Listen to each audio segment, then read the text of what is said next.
Assalamualaikum warahmatullahi wabarakatuh. Sahabat pesan kabar, laknat Allah Subhanahu wa Ta'ala kepada kaum Yahudi gara-gara mengatakan tangan Allah terbelenggu. Dan beberapa sifat buruk yang melekat dalam diri kaum Yahudi membuat tak sedikit orang mencela mereka. Misalnya saja berbohong, berkhianat, dan melakukan perbuatan jahat lainnya. Hal itu pun dijelaskan Allah Subhanahu wa Ta'ala melalui beberapa firman-Nya di dalam Al-Quran serta melalui sabda Nabi Sallallahu Alaihi Wasallam.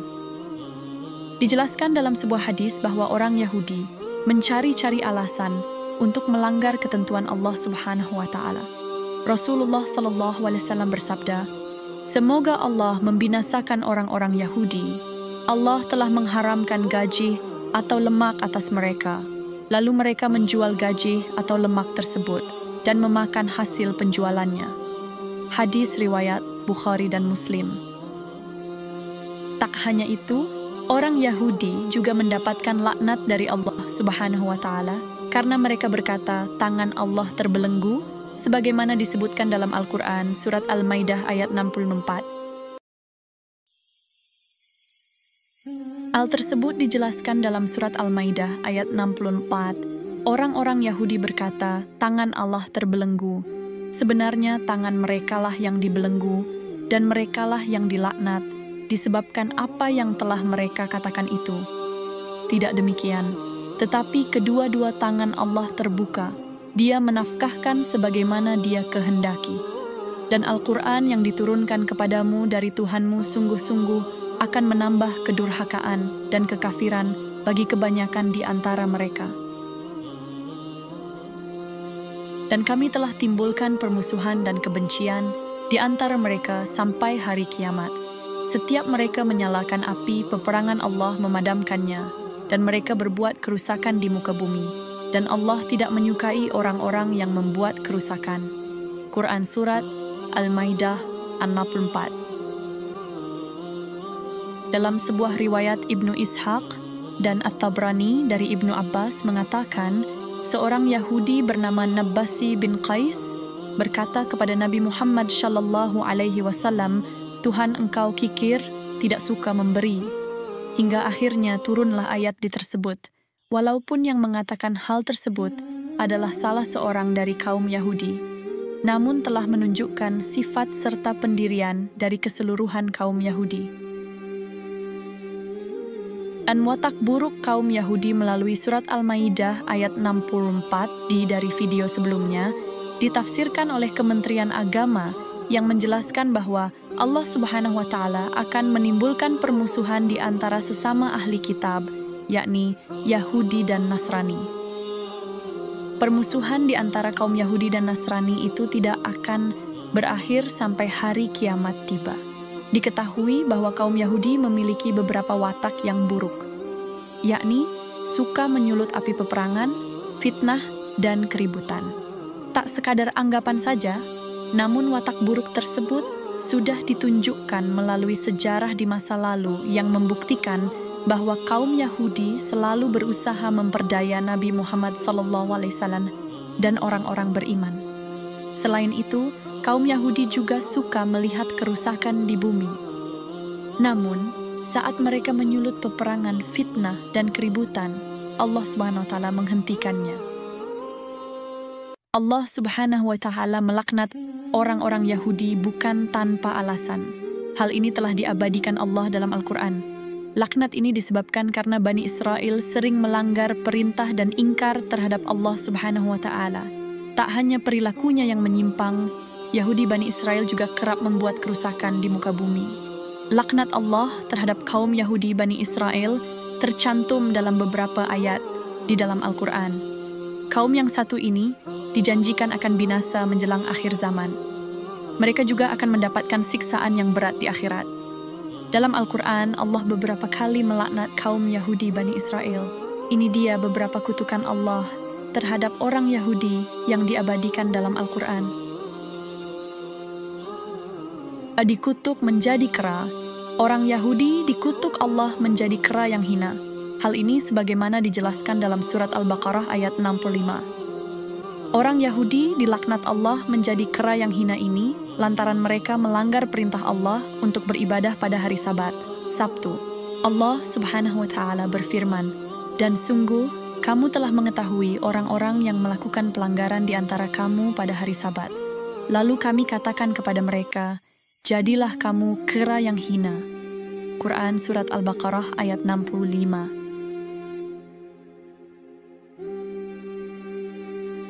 Ibadah Sabat.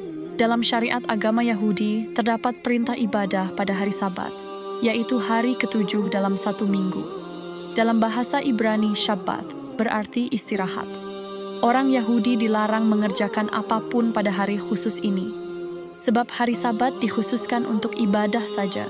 Sekelompok orang Yahudi melanggar perintah memuliakan hari Sabat dengan tetap bekerja mencari ikan pada hari itu. Pada hari Sabtu, ikan muncul dengan sangat banyak sehingga memancing orang-orang Yahudi untuk menangkapnya. Akibat pelanggaran ini, Allah murka dan mengutuk mereka menjadi kera yang hina.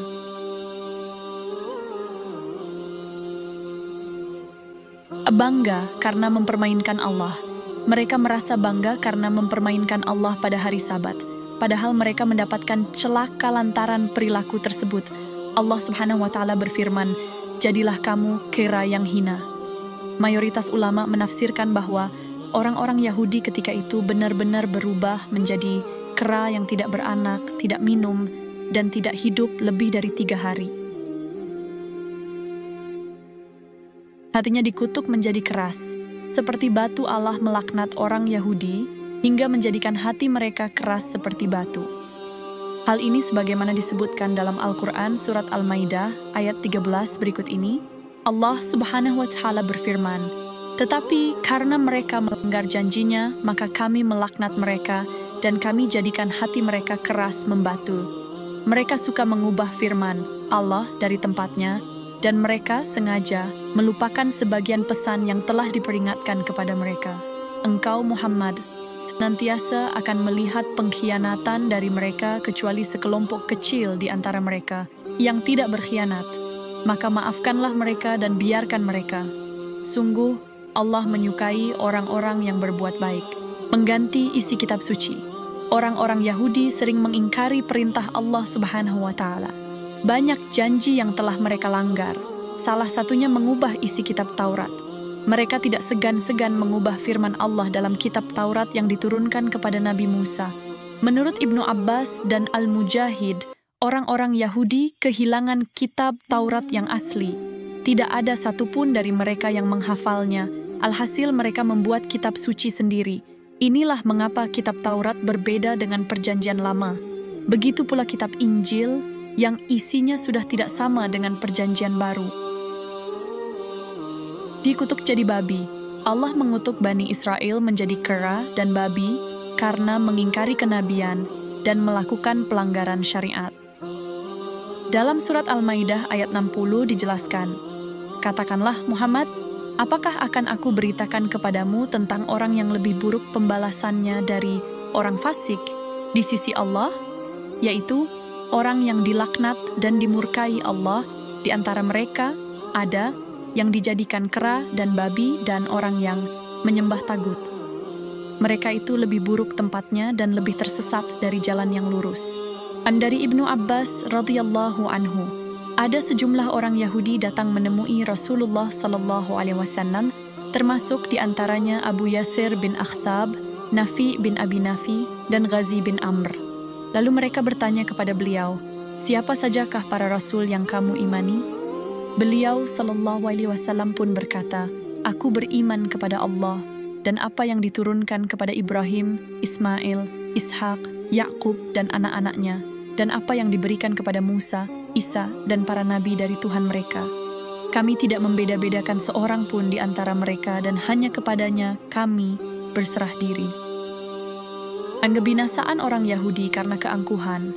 Dalam surat Al-A'raf ayat 166, Allah menguraikan perihal kebinasaan orang-orang Yahudi. Mereka bersikap angkuh, sombong, dan melampaui batas. Mereka melakukan hal-hal yang dilarang, sehingga hati mereka mengeras bagai batu. Azab yang pedih tidak pernah membuat mereka jera, bahkan tak pernah berhenti melakukan pelanggaran. kami berserah diri. Yahudi menjadi istilah yang tidak asing lagi bagi sebagian besar orang, apalagi sejak pecahnya perang antara Palestina dan Israel. Istilah Yahudi semakin banyak disinggung. Ada beberapa orang yang menganggap bahwa Yahudi adalah bangsa, tapi ada juga yang menganggapnya sebagai agama. Seorang Yahudi adalah orang keturunan Ibrani di Alkitab. Di zaman kuno, seorang Yahudi pada awalnya adalah anggota Yehuda, yakni salah satu suku dari 12 suku penguasa di Tanah Terjanjikan. Seorang Yahudi sendiri juga adalah bagian dari warga kerajaan Yehuda. Yahudi sebagai kelompok etno-religius yang menganut agama Yudaisme dan juga sebagai agama monoteisme, mereka percaya bahwa hanya ada satu Tuhan yang membuat perjanjian dengan mereka. Makna Yahudi. Di dalam Al-Quran dijelaskan dalam beberapa ayat tentang Yahudi. Ada kata kunci melalui ayat-ayat tersebut yang menjelaskan secara khusus, yakni dari kata Al-Yahud. Secara bahasa, Al-Yahud berasal dari kata ha-waidi, dari fi'il madhi, kata hada Yahudu haudan yang berarti kembali. Namun, arti itu mengalami perkembangan hingga memunculkan arti-arti lain. Sebagaimana dalam surat Al-Maidah ayat 51 berikut, "Hai orang-orang yang beriman, janganlah kamu mengambil orang-orang Yahudi dan Nasrani menjadi pemimpin-pemimpinmu. Sebahagian mereka adalah pemimpin bagi sebahagian yang lain. Barang siapa di antara kamu mengambil mereka menjadi pemimpin, maka sesungguhnya orang itu termasuk golongan mereka. Sesungguhnya Allah tidak memberi petunjuk kepada orang-orang yang zalim." Quran Surat Al-Maidah 51. Sedangkan dari kata Al-Yahud, dikatakan oleh Al-Ashfahani bahwa kata tersebut seperti kata Al-Haud, yang berarti ar-ruju'u birrifqi atau kembali dengan pelan. Lalu menurut A'rabi dari kata hada, berarti kembali dari kejahatan menuju kebaikan, atau kembali dari kebaikan menuju kejahatan. Jadi, kata hada sendiri bisa diartikan sebagai tobat atau kembali.